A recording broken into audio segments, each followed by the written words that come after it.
So first day of the install, it's probably going to run over 2 days this. I was expecting to get in a little bit later, sort of early afternoon, but because there's so much stuff, I use a van and man delivery driver, and he could only do between 11 and 12, so I was in early this morning getting everything ready.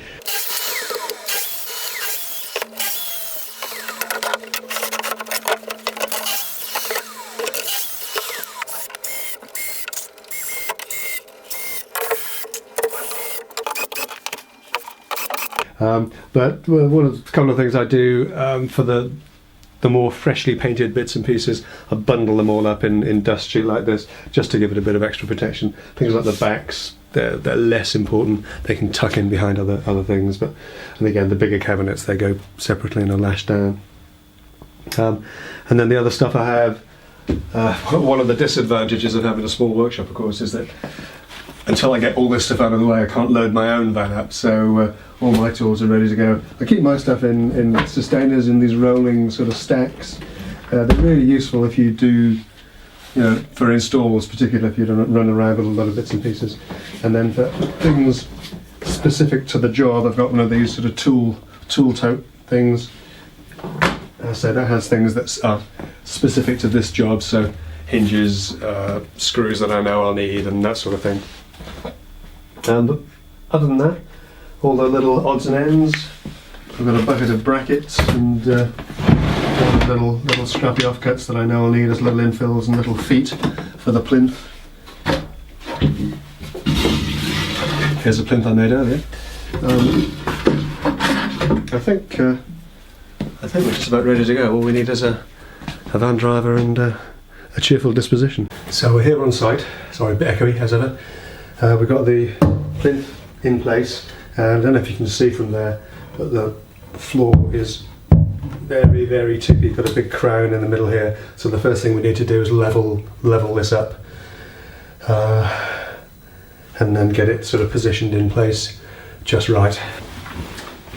So if you remember, we put little pencil marks on the floor. We dropped a plumb line down from the face of this and put little pencil marks on tape on the floor where the front edge needs to be. Now, for the base plinth here, I want a 1/4 inch or 6mm gap underneath the front of the cabinets. I know the cabinets are going to have an 18mm door with a 2mm gap, which is exactly what this bit of scrap wood is. I want the 6mm front sort of fascia just covering this up, and then I want another 6mm again. So we've got that there, and we can just move that back.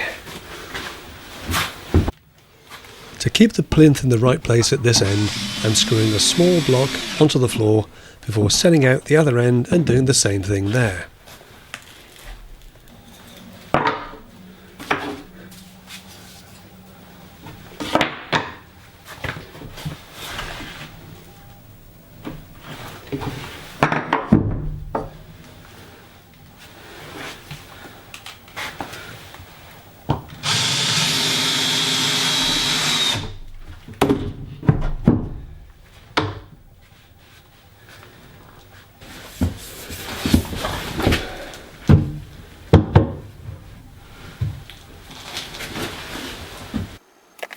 So with our plinth in the right place, we can set about levelling it up using the time-honoured approach of little wooden wedges.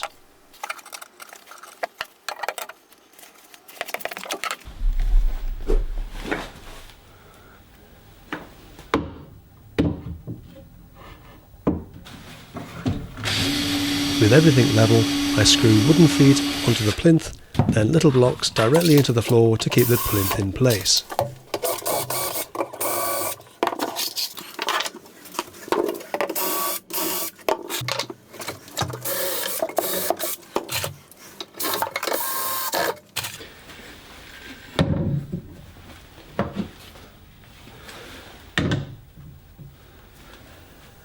And with a final check to make sure nothing's moved, I use a carcass offcut to make sure there's enough clearance beneath the existing cabinets.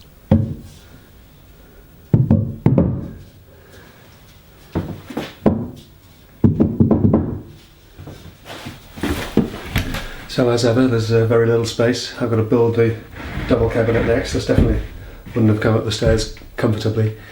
And of course there's almost no space to build it in, but we like a challenge. We'll see what we can come up with.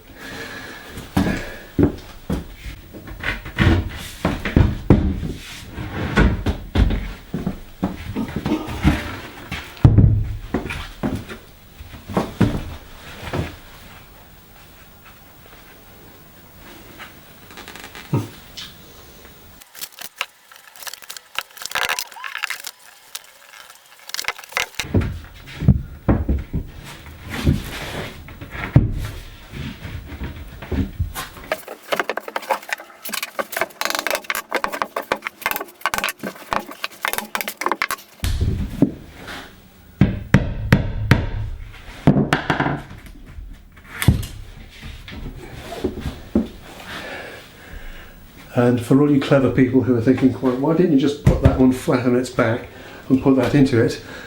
Well, then you've got to turn it over with just the dominoes in order to get the screws in. It doesn't end well usually.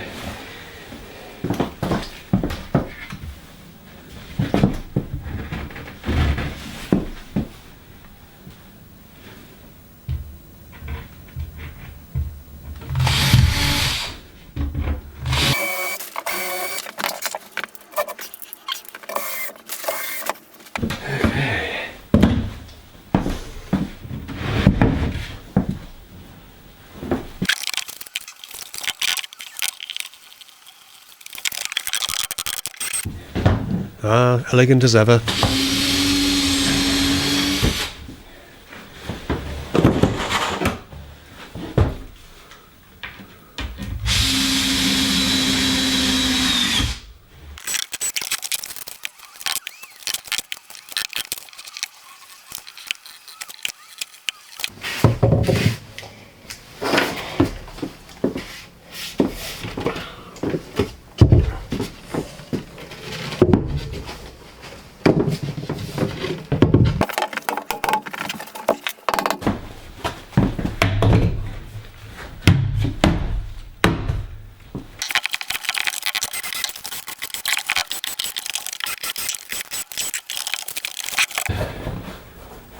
This stuff's called Corex. I suspect that's a brand name. It's twin flute, thin plasticky material that you put down on floors when you're doing building work or construction work.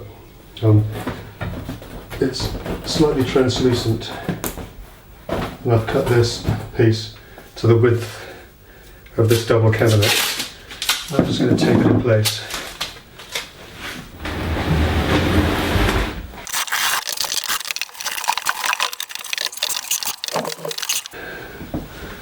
You know, this is almost like it was made to fit.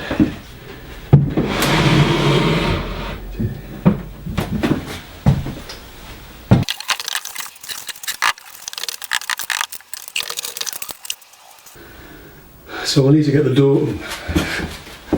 So we'll need to get the doors in this just to make sure that that fits okay with the hinges. But yeah, not bad.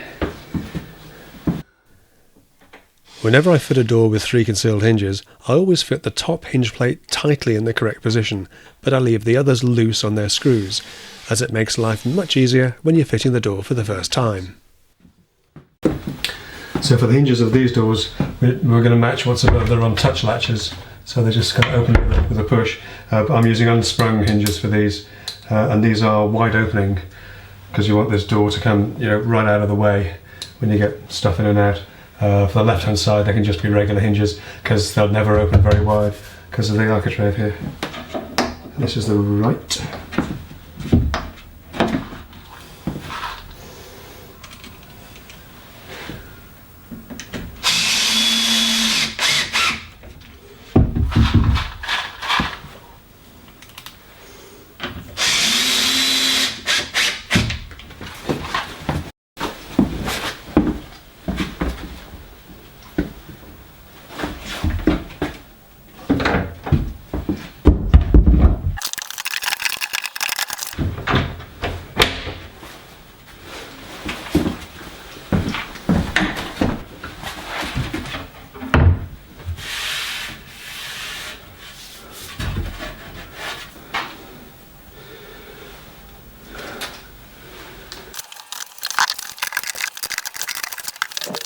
With this carcass not secured in any way, I'm not at all worried about drooping fronts or slightly wibbly wobbliness like this.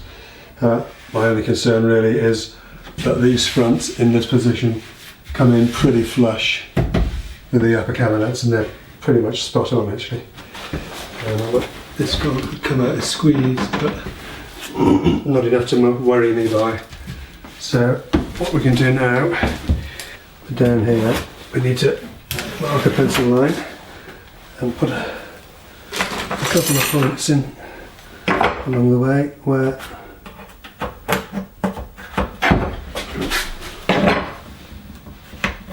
so yeah, that's the right place and the right sort of amount of in and out, because what I want to do now